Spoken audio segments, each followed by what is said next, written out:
week here, what we want to do is kind of take a look at something that a lot of folks are looking for, and we walk into the aisle to get us a ladder, and it's just overwhelming with all the models, all the different kinds, the lengths, the heights, the types. We go from type 1A to type 1 to type 2 to type 3. They got weight ratings on them, and you see all that. It's a little bit overwhelming, and you really don't know what to get. Why not have just one 8-foot ladder, one 10-foot ladder, one 12-foot ladder? Well, there's specific reasons, and we want to go over that with you a little bit. But we do have a product that I wanted to get you to take a look at, is these newer ones. If you remember, the old step ladders for the house were really narrow and rickety, and so now we have these ones that's got wide steps, and it used to say, don't step on the top step, not a step. Well, they're heavy duty. You're able to go up and down them, a lot more stable and a lot better for homeowners. Folks, your average person, 5 foot 6 inches, this is going to give you a reach of about 7 foot. The way that you want to measure your ladder is what your maximum reach is. You're going to be about a foot or two over that to what the ladder is. So when we're on a 6-foot ladder, we're going to reach 8 foot. When we're on an 8-foot ladder, we're going to reach 10. Now, as we go into the ladders, if you look here, what we have is we've got an aluminum and a fiberglass. If you see, both of those are the 250-pound Type 1 heavy-duty rating. That's just a choice of whether you want aluminum or fiberglass. Personally, I like fiberglass. If it ever touches anything electric, it's not going to send the electricity through. But then we have this one here, which is an A1, and the rating is 300 pounds. Now, you may look at your step ladder and say, well, I weigh less than 250. But you got to think, what are you going to be carrying with you? Add that weight to it. Say you're shingling your shed and you need to carry the shingles up on top of your shed, pitch them up there. What's the shingle weight plus your weight, and you're stepping on this? We also have a full line of extension ladders, and one thing that they have is this is a ladder stabilizer, and it goes across your top rungs to base over windows. It gives it a little wider span so that if you get on one side or the other, it don't slide as much. They also have, I call them feet, they call them covers, goes over the end of it, so when you lean it on your house, if you've got siding instead of brick, it's not going to scratch it up. So you be sure you pick these up whenever you get your ladder. That way you won't be scratching up your siding, and it'll make you a little more stable when you're doing your work. And one that we're going to show you is this one right here in just a little bit. It's got the legs that adjust, as we see right here. If you're on a hill or on stairs, working inside, changing light bulbs, you just pull that leg up, you get it stabilized, get your ladder level, and if you can see in the picture here, that you can adjust any kind of grade that you have. So that's what you want to look for when you're trying to get you a ladder and know what you're looking for.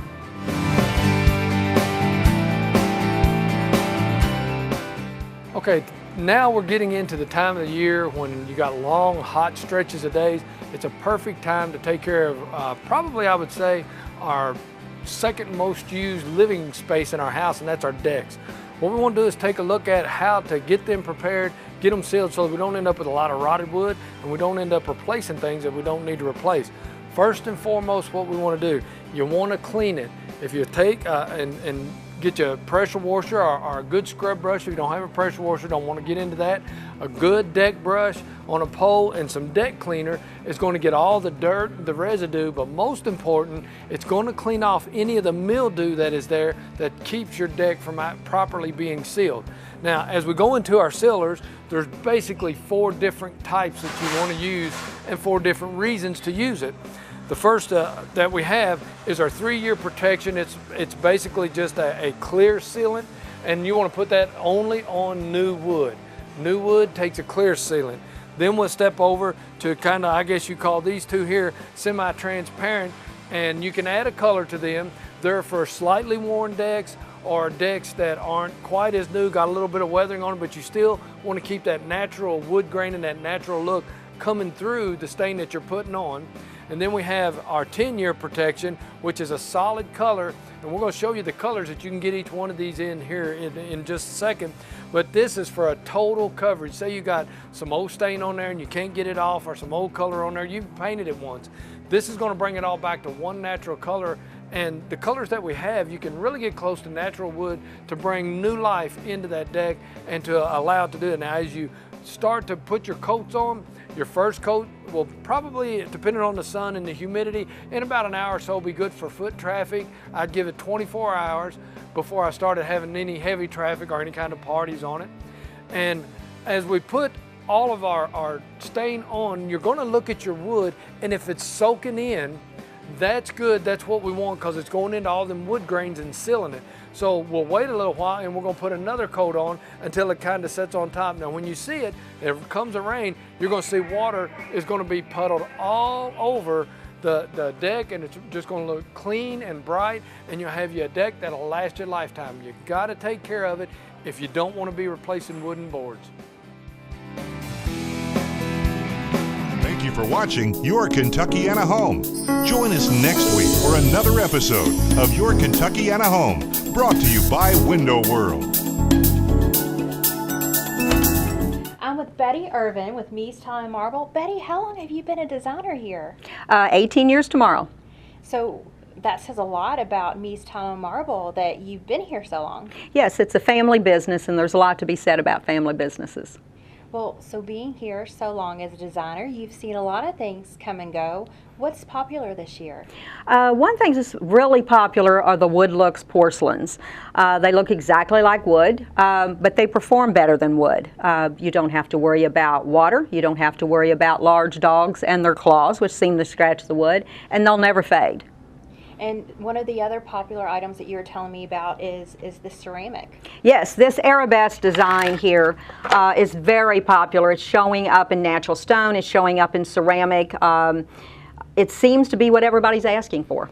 And so what would you pair this with? We could pair this with any of our granites. This could also be used as a border or an accent. It doesn't have to be the entire wall. And also, this is a multiple color thing, so you would normally just use one of these colors or two of these colors. What type of, you offer many different types of granite in it. Yes, we do. We offer granite, marble, and quartz. One advantage that we have, if it is a stock item, you only pay for what you take home. You're not buying the large slabs like you do at most places. What else do you have for us here? Well, the whites are always going to be popular, the subways, the bevels, and just putting a little accent strip in them can just make an amazing difference. We also have some, this is silver travertine and the ledger stones. These stacked stones with the rough edge are extremely popular. Thank you so much for your time today, Betty. We really appreciate it.